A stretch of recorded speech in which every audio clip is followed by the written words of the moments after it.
జై శ్రీరామ్ ఫ్రెండ్స్ అందరికీ అందరు ఎలా ఉన్నారు? సో నేనైతే బాగున్నాను అనుకుంటున్నా. ఈ రోజు అయితే మనం బల్కంపేటలో ఉన్న ఎల్లమ్మ తల్లిని అయితే దర్శించుకోవడానికి అయితే వెళ్తున్నాం అనమాట. సో మనం ఇక్కడికి వచ్చిన తర్వాతకి మనకి ఎంట్రెన్స్ అయితే ఇలా ఉంటుంది. సో మీరు చూసుకోవచ్చు, లెఫ్ట్ సైడ్లో మనం ఒక్కసారి ముందుకెళ్ళి నేను మీకు చూపిస్తాను. లెఫ్ట్ సైడ్లోకి అయితే వెళ్దాం మనం. ఇక్కడ లెఫ్ట్ సైడ్లో వచ్చినట్టయితే గణేశుడిది అయితే మనకి విగ్రహం ఉందన్నమాట. గణేశుడు సపరేట్ మనకి ఇక్కడ ఉంటుందన్నమాట. సో ఇదైతే మనకి ప్రజెంట్ అయితే క్లోజ్ ఉంది, ఓపెన్లో లేదు. సో ఇంకా ముందుకు వచ్చినట్టయితే అక్కడ నుంచి మనకి ఇక్కడ అమ్మవారు ఉంటుంది అనమాట. మనకి ఎల్లమ్మ తల్లి లోపల ఉంటుంది.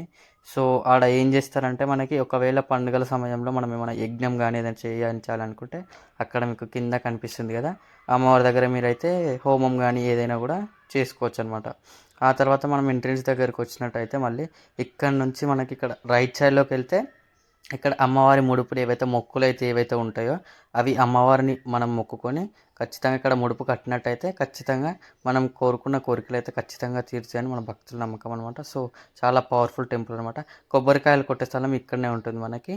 దాని నుంచి మనం లోపలికి ఎంటర్ అయినట్టయితే టెంపుల్లోకి మనకి ఇక్కడ నుంచి అయితే మనం లోపలికి వెళ్ళాల్సి ఉంటుంది. నేను మీకు చూపిస్తాను, ముందు నుంచి రండి. ఇలా వెళ్ళాలి మనం ముందుకైతే. ఈ రోజు నుంచి మనం ముందుకు వెళ్ళినట్టయితే ఇక్కడ చూడొచ్చు, సైడ్లో కూడా మనకి దేవుళ్ళు అనేవి చాలా పెట్టారు. ఈ నుంచి మనం కిందకి వెళ్ళాలన్నమాట. కింద మనకి అమ్మవారి దర్శనం అయితే ఇస్తుంది. సో చాలా తక్కువ మంది ఉన్నారు. సో గాయస్ నేనైతే వెళ్ళినాను కానీ కిందకి మనకైతే పర్మిషన్ అయితే ఇవ్వలేదు సో వీడియో తీసుకోవడానికి. సో ఇక్కడ నుంచి మనం బయటకు వచ్చిన తర్వాత మనకి ఇక్కడ వాల్స్కి అయితే మనకి దేవుళ్ళు అయితే కనిపిస్తారు. రకరకాల దేవుళ్ళు ఇక్కడైతే మనకి చూడొచ్చు పైన. అలాగే అమ్మవారి ఫొటోస్ ఏవైతే ఉన్నాయో అవి కూడా మనకి ఇక్కడ చూపిస్తారు అనమాట. అంటే ఎల్లమ్మ తల్లివి అండ్ అలాగే పరశురాముడి కథ ఏవైతే ఉన్నాయో అవి ఇక్కడ మనకి వాల్స్కి అయితే ఇక్కడ వేసి చూపిస్తారు అనమాట. చూడొచ్చు, చాలా బాగుంటాయి ఇక్కడ నుంచి అయితే మీకు. అండ్ అలాగే మనం దర్శనం చేసుకొని వచ్చిన తర్వాత మనకి మెయిన్ ఎంట్రన్స్లో మనకి ఇక్కడ అమ్మవారు అయితే ఉంటుందన్నమాట. మీరు లోపలికి వెళ్ళి అయితే చూపిస్తాను మీకు. చాలా అంటే చాలా అద్భుతంగా ఉంది, మీరైతే చూడొచ్చు ఫ్రెండ్స్. అమ్మవారి టెంపుల్ అయితే నాకైతే చాలా అంటే చాలా బాగా అనిపించింది.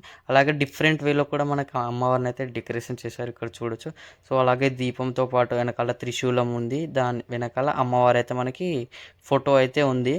సో గాయస్ మనం ఇక్కడ నుంచి ఎగ్జిట్ అయిన తర్వాతకైతే మనకైతే ముగ్గురు దేవుళ్ళు అయితే ఉంటారనమాట. నేను మీకు చూపిస్తాను, ముందుకైతే రండి. సో మీకు ఇక్కడనైతే మనం ముందుకు వెళ్ళినట్టయితే ఇక్కడ మనకి ఫస్ట్ దర్శనం ఇస్తుంది పోచమ్మ దేవత అయితే మనకి చాలా బాగా దర్శనం ఇస్తుంది అనమాట. దాని తర్వాత మనకి ఇంకా మనం అదే లైన్లో 2 అడుగులు ముందుకేసినట్టయితే ఇక్కడ మనకైతే నాగమ్మ దేవత అయితే చాలా బాగా దర్శనం ఇస్తుంది ఫ్రెండ్స్.